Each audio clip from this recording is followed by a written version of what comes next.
प्रेतों के काम 10 अध्याय से सीखेंगे। 1 से लेके 8 तक तो कोई भी पढ़ सकता है।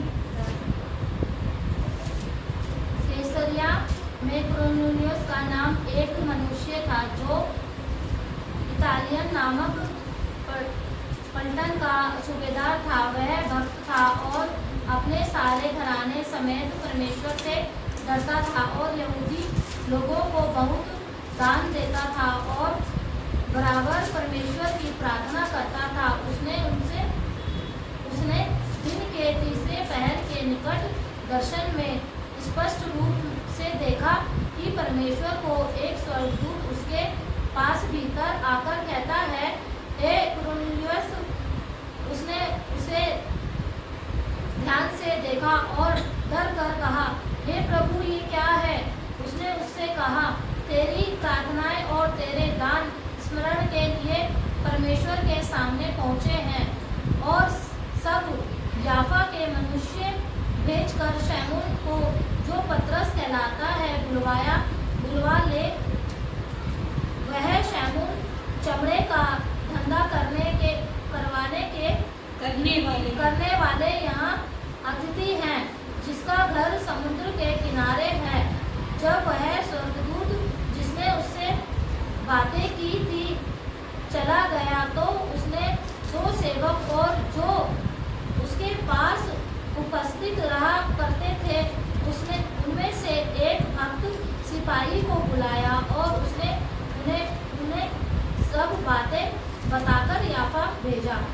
Hallelujah, hallelujah, hallelujah, hallelujah. यहाँ पे परमेश्वर का वचन हमें बताता है, कुरनेलियुस नाम का एक व्यक्ति है और सबसे बड़ी और आशीष की बात यह है कि कैसरिया में कुरनेलियुस नाम का एक मनुष्य था जो इतालियन नामक पलटन का क्या है, सूबेदार। Hallelujah, hallelujah. यानी एक अच्छी पोस्ट पर है और उसका अपना एक रुतबा है, लेकिन इसके अंदर जो खासियत है, इसके अंदर जो अच्छी बात है वो क्या है, वह भक्त है।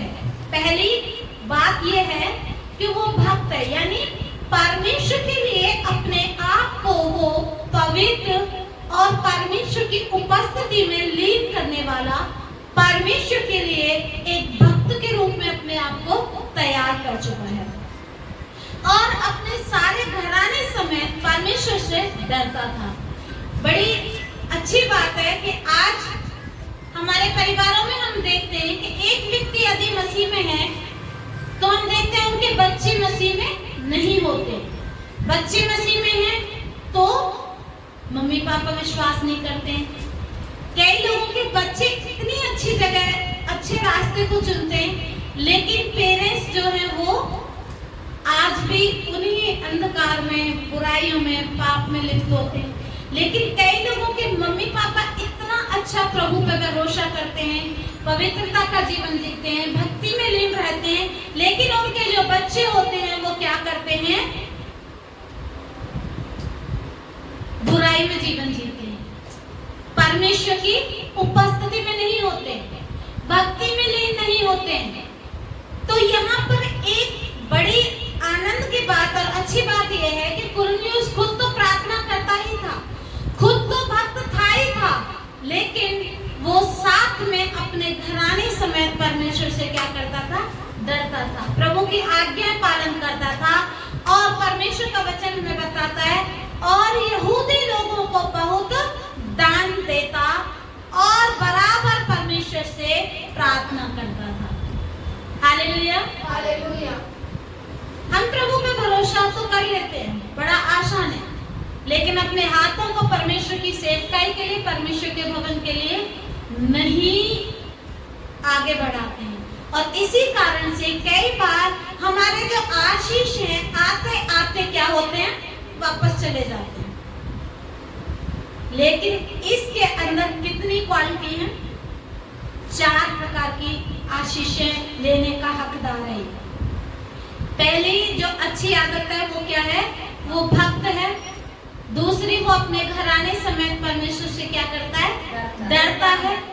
यहूदी लोगों यानी परमेश्वर के चुने हुए लोगों को, पास्टर लोगों को वो क्या करता है, बहुत दान देता है और चौथी बात वो परमेश्वर से प्रार्थना करता है।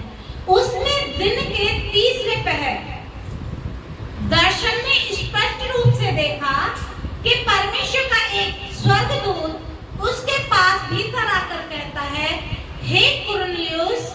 उसने उसे ध्यान से देखा और डर कर कहा, हे प्रभु क्या है? Hallelujah, hallelujah, hallelujah. हालेलुया। वो परमेश्वर से लगातार प्रार्थना करने वाला है और उसके आज्ञाओं का पालन करने वाला है, भक्ति में लीन रहने वाला व्यक्ति है। लेकिन फिर भी जब परमेश्वर के दूत ने उसे दर्शन दिया तो वो क्या हुआ? डर गया। Hallelujah, hallelujah. और डर कर उसने क्या कहा? हे प्रभु क्या है? उसने उससे कहा, तेरी प्रार्थनाएं और तेरे दान सुनने के लिए परमेश्वर के सामने पहुंचे हैं और अब याफा में मनुष्य भेजकर शमौन को, जो पतरस भी कहलाता है, बुलवा ले।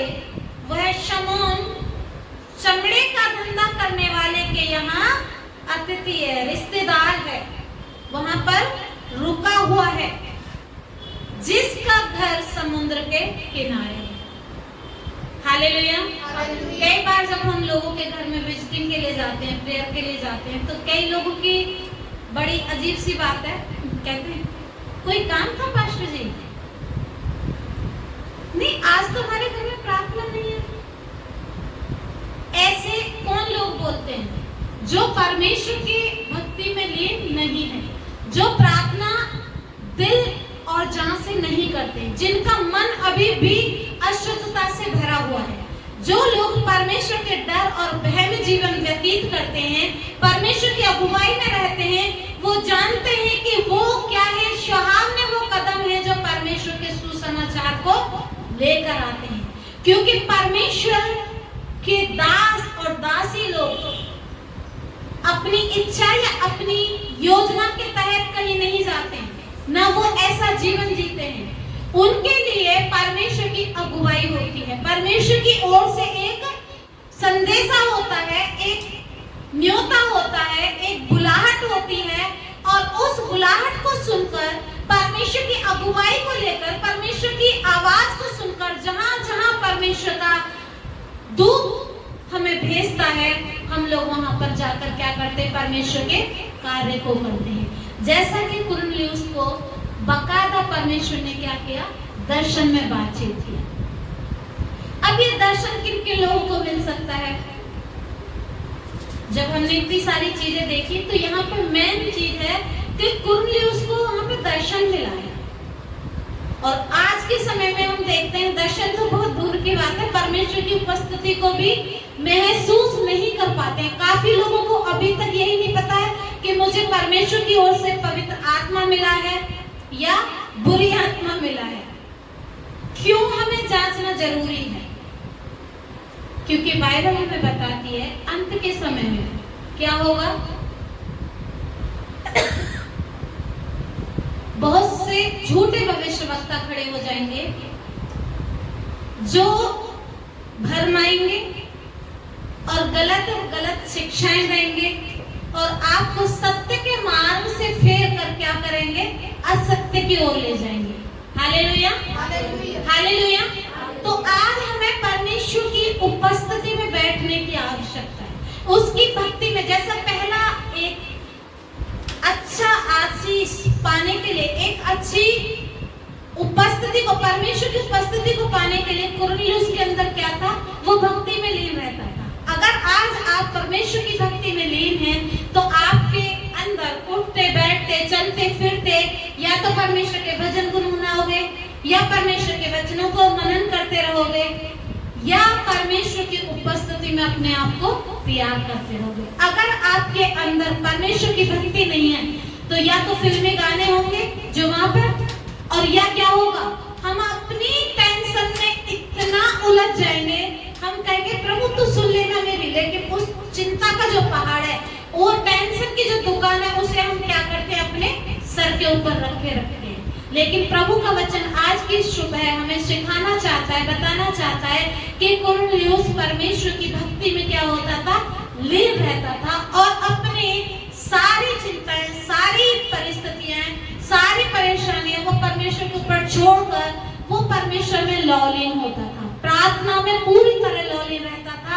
और इसी का कारण है कि वो अपने घराने समय खुद ही नहीं डरता था परमेश्वर से, वो खुद ही प्रभु से प्रेम नहीं करता था, साथ में उसके बीवी बच्चे भी उसके साथ परमेश्वर से क्या करते थे, प्रेम करते थे और परमेश्वर से डरते थे और परमेश्वर की सेवा में पूरी तरह उसके साथ समर्पित होते थे।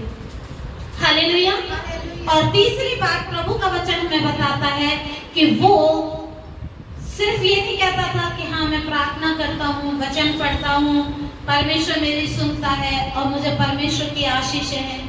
जो आशीष, जो कुछ उसके पास था, उसी में से वो परमेश्वर के लोगों के लिए अपने हाथ को बढ़ाकर परमेश्वर के राज्य के लिए, परमेश्वर की सेवकाई को बढ़ोतरी को ले जाने के लिए अपने आप को परमेश्वर की उपस्थिति में लौलीन करते हुए अपने हाथों को दान के रूप में बढ़ाता था, परमेश्वर के लिए बहुत दान देता था ताकि परमेश्वर की सेवा जो है वो रुके नहीं। लेकिन आज के समय में हम क्या देखते हैं, हमारे खुद की जरूरतें कभी पूरी नहीं होती हैं। हम कहते हैं हमारी खुद की सैलरी 10,000 है, उसमें हम 1,000 दशमांश निकाल देंगे तो कैसे होगा, हमारा तो 9,000 बचेगा, 9,000 रुपए में हमारे घर का जो रोजगार है वो नहीं होगा। लेकिन नहीं, प्रभु का वचन कहता है मत्ती 6:33 में आज हम सीख रहे थे, लिखा है पहले तुम परमेश्वर की धार्मिकता और उसके राज्य की खोज करो तो सारी चीजें तुम्हें मिल जाएंगी। पहला स्थान, पहला पुकार, पहला सब प्यार हमें किससे करना है, जैसा प्रभु यीशु मसीह ने आपसे और मुझसे किया है। उसने जब आप और हम पापी दशा में थे, मेरा टॉपिक वो नहीं है, तब ही परमेश्वर ने आपसे मुझसे क्या किया, प्रेम किया और अपने इकलौते पुत्र को दे दिया ताकि जो कोई विश्वास करे वह नाश न हो परंतु अनंत जीवन पाए।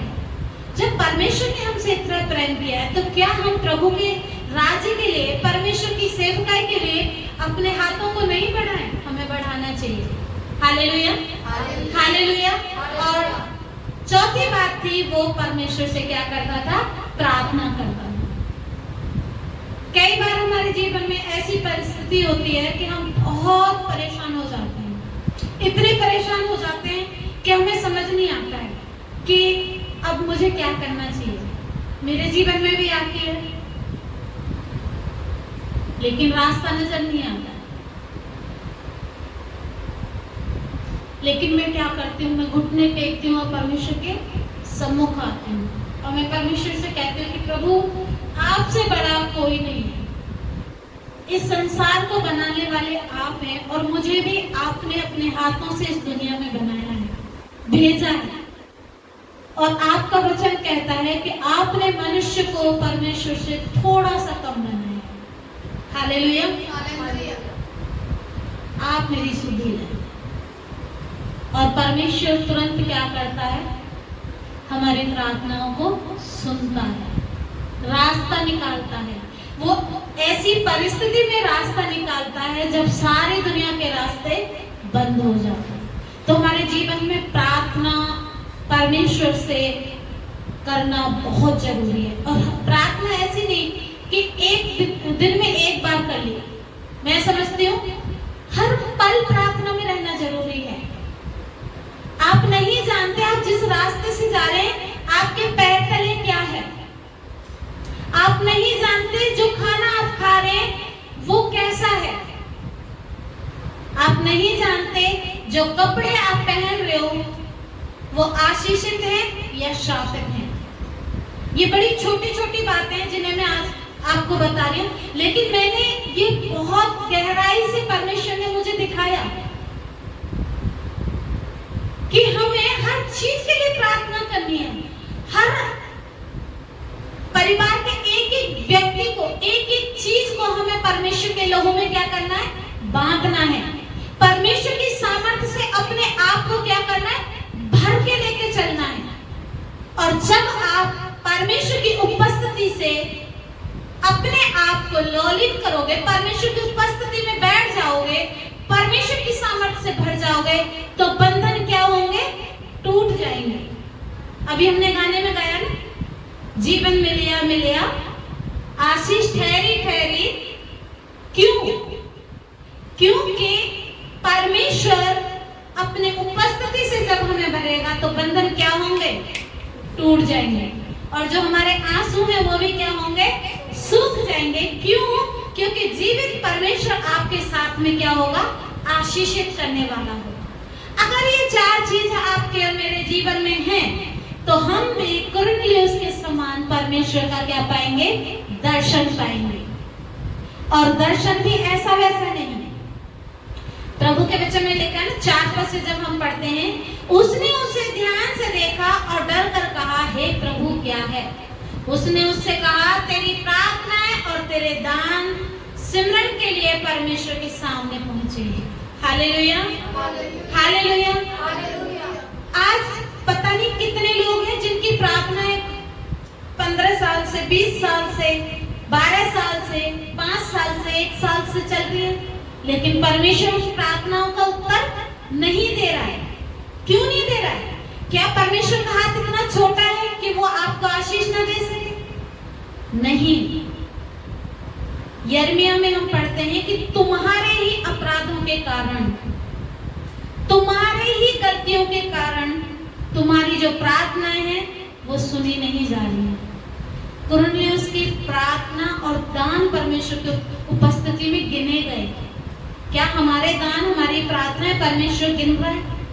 अगर नहीं गिन रहा है तो आज जब हम उपवास के साथ 24 घंटे के लिए परमेश्वर की उपस्थिति में बैठे हैं, तो मैं चाहूंगी हमें अपने आप को जांचने की आवश्यकता है। आप अपने आप को शून्य कर दें, पूरी तरह से परमेश्वर की उपस्थिति में लौलीन हो जाएं, उसकी भक्ति से भर जाएं और परमेश्वर से कहें, प्रभु मैं कहां से गिरा हूं, मुझे उठा। मुझे पता कि मेरी प्रार्थना इतने साल हो गए, इतना समय हो गया, क्यों नहीं सुनी जा रही है? अगर मेरे अंदर कोई कमी है तो प्रभु आप उस कमी को दूर करें। कोई ऐसा पाप है उसे आप दूर करें। कोई ऐसी कमजोरी है तो अपनी सामर्थ्य से भरकर मुझे क्या करें? बलवंत करें। और जब आप परमेश्वर की उपस्थिति में आएंगे, परमेश्वर से मांगेंगे, परमेश्वर के सम्मुख अपने आप को पूरी तरह से समर्पित कर देंगे, सरेंडर कर देंगे अपने आप को, तो बाइबल हमें बताती है हम भी कुरनेलियुस के समान परमेश्वर का दर्शन पाएंगे। Hallelujah, hallelujah. फिर आपके जितने भी भले काम हैं, चाहे आपने दान दिया है, चाहे कपड़ों से परमेश्वर के दास और दासी की पहुनाई की है, चाहे खाना खिलाकर आपने उन्हें नवाजा है, चाहे आपने दशमांश के रूप में एक दान निकाला है, चाहे परमेश्वर के भवन के लिए कुछ चीजों को देकर प्रभु के लिए आशीष को मांगा है, परमेश्वर उन एक एक आशीषों को क्या करेगा? आपको बदले में 30 गुना, 60 गुना, 100 गुना कर कर क्या करेगा? लौटा देगा। Hallelujah, hallelujah. ये परमेश्वर का वायदा है। लेकिन क्या आज हमने अपने आप को कुरनेलियुस के समान प्रभु की नजर में, परमेश्वर की उपस्थिति में भक्त के रूप में, प्रार्थना करने वाले के रूप में, अपने घराने के समय परमेश्वर से डरते हुए, उससे प्रेम करते हुए, उसकी आज्ञाओं का पालन करने के रूप में समर्पित किया है? अगर नहीं किया है तो हम आज से इस कार्य को पूरा करें। फिर कहता है 6 पद में, वह शमौन चमड़े का धंधा करने वाले के यहाँ अतिथि है, जिसका घर समुद्र के किनारे है। वो भेद, वो गुप्त बातें जिसके बारे में कोई नहीं जानता था। पतरस जो है वो प्रभु को नहीं जानता था, उसने परमेश्वर का वचन नहीं सुना था, लेकिन परमेश्वर ने कुरनेलियुस को दर्शन दिया और क्या कहा कि तू वहां जा। और वो वहां पर क्या है? अतिथि है, एक रिश्तेदार है, वहां पर ठहरा हुआ है। और वहां जाकर तू उसे क्या कर, परमेश्वर के वचन से बातें कर। हालेलुया। 7 पद में लिखा है, जब वह स्वर्गदूत जिसने उससे बातें की थी चला गया तो उसने 2 सेवक और जो उसके पास उपस्थित रहा करते थे उनमें से एक भक्त सिपाही को बुलाया और उन्हें सब बातें बताकर याफा को भेज दिया। हालेलुया। जब आप परमेश्वर की भक्ति में लीन हो जाएंगे, मैं एक एग्जांपल दूंगी और फिर मैं खत्म करूंगी मेरे टाइम के अकॉर्डिंग।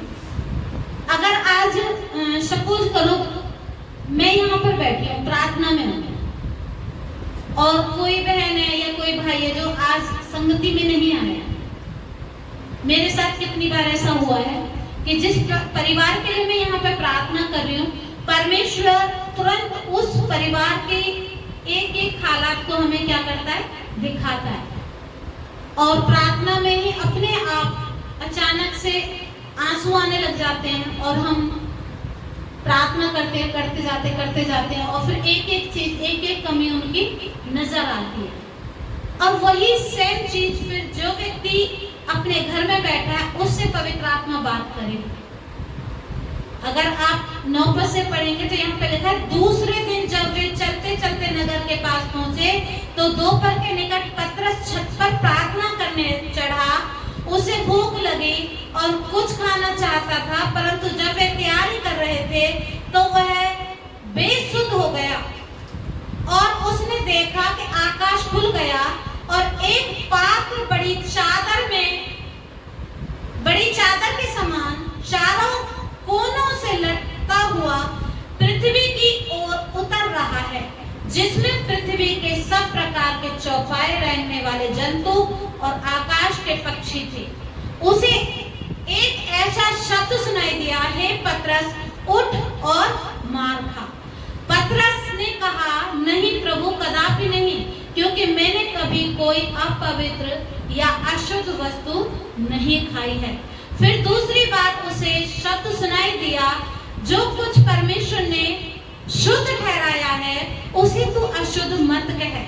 3 बार ऐसा ही हुआ, तब तुरंत वह पात्र आकाश पर उठा लिया गया। जब पतरस अपने मन में दुविधा में था कि यह दर्शन जो मैंने देखा वह क्या हो सकता है, तो देखो वह मनुष्य जिन्हें कुरनेलियुस ने भेजा था शमौन के घर का पता लगाकर द्वार पर आ खड़े हुए और पुकार कर पूछने लगे, क्या शमौन जो पतरस कहलाता है यही अतिथि है? पतरस तो उस दर्शन पर सोच ही रहा था कि आत्मा ने उससे कहा, देख 3 मनुष्य तेरी खोज में हैं, अतः उठकर नीचे जा और निसंकोच उनके साथ हो ले, क्योंकि वे मैं ही ने उन्हें भेजा है। तब पतरस ने उतरकर उन मनुष्यों से कहा, देखो जिसकी खोज तुम कर रहे हो वह मैं ही हूँ, तुम्हारे आने का क्या कारण है? उन्होंने कहा, कुरनेलियुस सूबेदार जो धर्मी और परमेश्वर से डरने वाला और सारी यहूदी जाति में सुनाम मनुष्य है, उसने एक पवित्र स्वर्गदूत से यह निर्देश पाया है कि तुझे अपने घर बुलाकर तुझसे वचन सुने। तब उसने उन्हें भीतर बुलाकर उनकी पहुनाई की। Hallelujah, hallelujah. कुरनेलियुस को परमेश्वर ने दर्शन दिया और उधर पतरस को भी दिया। 4 चीजें कुरनेलियुस के अंदर थी, लेकिन फिर भी एक चीज की कमी थी, और वो क्या थी? परमेश्वर के वचन को सुनने के लिए परमेश्वर का दास, परमेश्वर का कोई अभिषिक्त यहाँ पर आए और उसे आशीष का कारण बनाए। हालेलुया। लेकिन पतरस का जो विचार था वो क्या था कि नहीं, मैंने कोई भी अशुद्ध चीज, यानी सिर्फ जो वचन हमें बताता है कि इजराइल की खोई हुई भेड़ों के अलावा मैं किसी के घर में नहीं जाऊंगा। लेकिन परमेश्वर के दूत ने तुरंत क्या कहा कि मैंने जिन्हें शुद्ध ठहराया है कोई अशुद्ध नहीं कह सकता। आज हम लोग विश्वास में आ जाते हैं, उसके बाद भी कई लोगों के मन में भेदभाव, ऊंच नीच, जात पात, गरीब अमीर का क्या होता है, मन में विचार होता है। लेकिन परमेश्वर हमारा क्या कहता है कि हमें सबको एक समान प्रेम करना है, एक समान उनकी सुधि लेनी है। और जो लोग अभी भी प्रभु को नहीं जानते, फिर वो किसी भी बरादरी का हो, कहीं का भी रहने वाला हो, अगर आपको परमेश्वर ने अगुवाई की है कि आप जाएं और उनको परमेश्वर का वचन सुनाएं, तो पतरस के समान हमें क्या करना है? जाकर तुरंत आज्ञा का पालन करना है और परमेश्वर के वचन का प्रचार करना। ये आज हमें भी कुरनेलियुस के समान, पतरस के समान अपने आप को क्या करना है? परमेश्वर की भक्ति में, उसकी प्रार्थना में इतना लौलीन होना है, उसकी सामर्थ्य से इतना भर जाना है कि जब तक बंधन ना टूटे हम परमेश्वर की उपस्थिति को छोड़कर ना जाए। बाइबल एक समुद्र है, आप जितना इसमें अपने आप को ढालोगे उतना ही इसकी गहराई को महसूस करोगे। मैं हर बार परमेश्वर के वचन को जब भी पढ़ती हूँ, जब भी मुझे मौका मिलता है परमेश्वर के वचन से बातचीत करती हूँ, मैं बताती हूँ कि जब मैंने स्टार्टिंग किया था तो मेरे सर के ऊपर से जाता था, लेकिन आज जब मैं बाइबल पढ़ने बैठती हूँ तो परमेश्वर मुझे उन गोट वचनों को, उन एक ही वचन को 20 बार 25 बार पढ़ने के बावजूद हमें उसी वचन के द्वारा हर बार कुछ नई चीज देता है, हर बार कुछ नई आशीषें देता है, हर बार कुछ नया अभिषेक देता है। तो आप ज्यादा से ज्यादा परमेश्वर की भक्ति में अपने आप को क्या करें? लीन करें और प्रभु के लिए अपने आप को समर्पित करें। परमेश्वर इस वचन के द्वारा आशीष दे। सभी को जय मसीह की।